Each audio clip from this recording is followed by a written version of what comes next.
Okay, let's dive right into this explainer. Today we're looking at a pretty incredible story called The Brothers in Arms. It's all about an empire that literally tried to divide an entire nation, and the two extraordinary friends who flat out defied them.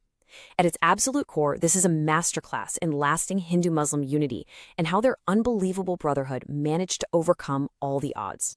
Now, when you look back at colonial British India, the overarching strategy they used to keep control was divide and rule. And specifically, that meant pitting Hindus and Muslims against one another. It was a deeply systemic, heavily enforced tactic. So how on earth did two friends defeat an empire's ultimate weapon of division? Well, to figure that out, we really need to meet the men themselves. Part 1. A Revolutionary Friendship. So let's jump back to the early 1920s. The independence movement is just catching fire, right? And on one side, we have Ashfaqulla Khan. He was born in 1900 into a very respected Muslim Pathan family in Shahjahanpur.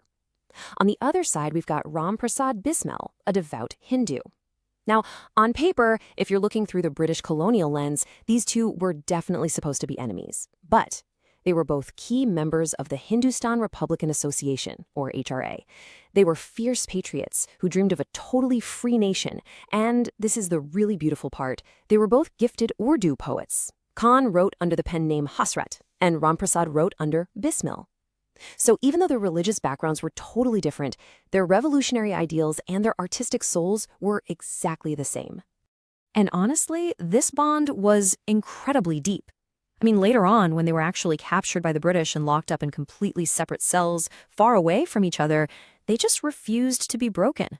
They would literally loudly sing this iconic patriotic poem to each other, Sarfaroshi ki tamanna ab hamare dil mein hai, which translates to, the desire for sacrifice is now in our hearts.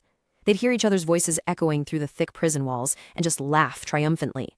It completely irritated and just broke the will of their captors, proving for sure that their spiritual and revolutionary connection just couldn't be contained by iron bars. Part 2. The Kakori Train Action. So this was a rapid-fire sequence of events that actually shook the British Raj to its core.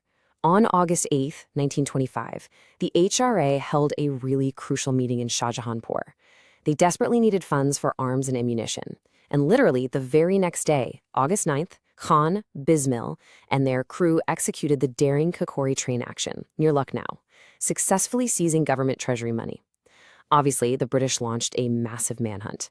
Bismil was caught pretty quickly in October 1925. Khan, though, he actually managed to evade capture for over a year, but was eventually arrested in Delhi on December 7, 1926. Now, it's absolutely vital to understand the why behind this Kakori action. Inspired heavily by the Russian Bolsheviks, you have to know this wasn't just some mere theft. No way. This was a direct, calculated strike against colonial control. The HRA even released official statements clarifying they were not terrorists just spreading random violence. They were revolutionaries, seizing government funds to finance the fight against a violent, oppressive colonial system.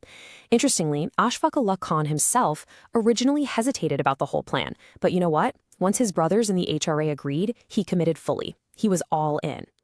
Part 3. Betrayal and the Trial. So after the train action, Ashfaqulla Khan went on the run. He traveled to Nepal, then Kanpur, and he even worked as a clerk under a fake name in Daltonganj before eventually making his way to Delhi. But tragically, he was betrayed to the police by someone he thought was a friend. Now, I want you to put yourself in their shoes for just a second. Imagine the extreme psychological pressure the British applied once both Khan and Bismil were captured and thrown into the Faizabad and Gorakhpur jails. The colonial authorities knew that breaking this specific friendship would be a massive propaganda victory. I mean, it would totally validate their entire divide and rule narrative. So they gave both men a terrifying ultimatum, essentially asking them, would you betray your brother for your own life and freedom? And the British pulled out their classic, toxic playbook. A Muslim soldier from the British cavalry was specifically sent down to Ashfaqulla Khan's cell to manipulate him. They tried so hard to convince Khan that Ramprasad Bismil was really only looking out for Hindus, that he just wanted a purely Hindu nation, and that Muslims like Khan were actually much better off just serving the British Empire. They literally tried to poison the well of their friendship with the venom of religious communalism. But here is the crucial point. Khan's absolute, unwavering refusal to turn on Bismil. He saw right through the colonial manipulation. In fact, Khan considered himself a disciple, a murid, of Ram Prasad Bismil in life and in death. He rejected the British offer outright, proving unequivocally that their bond and their shared vision of a truly inclusive free India completely transcended any of those colonial tactics of division. If we look at Ashfaqulla Khan's core teachings, they reveal exactly why he just couldn't be broken. He believed that fear should never, ever stop people from defending justice.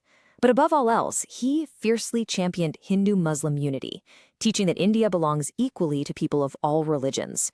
He really believed that religious harmony wasn't just some nice utopian idea, but the absolute foundation of lasting national strength. To him, true freedom was utterly impossible without it. Part 4. The Ultimate Sacrifice. Despite a huge outpouring of public interest and appeals, the colonial justice system was completely intent on making an example out of them. 27. That was the tragically young age of Ashfaqulla Khan when his life was cut short. On December 19, 1927, he was executed by hanging at Faizabad jail. And on that exact same day, his brother-in-arms, Ram Prasad Bismil, was also hanged in a different prison, along with their compatriot Roshan Singh. The historical accounts of his execution are just deeply moving. Witnesses described the 6-foot-tall Ashfaqulla Khan bravely walking up to the pole like a lion. He literally kissed the hangman's rope. And his powerful final words were, "My hands are not soiled with the murder of man. The charge against me is false. God will give me justice." He faced death with absolute clarity and a totally clean conscience. And in his very final moments, he remained deeply connected to his spirituality.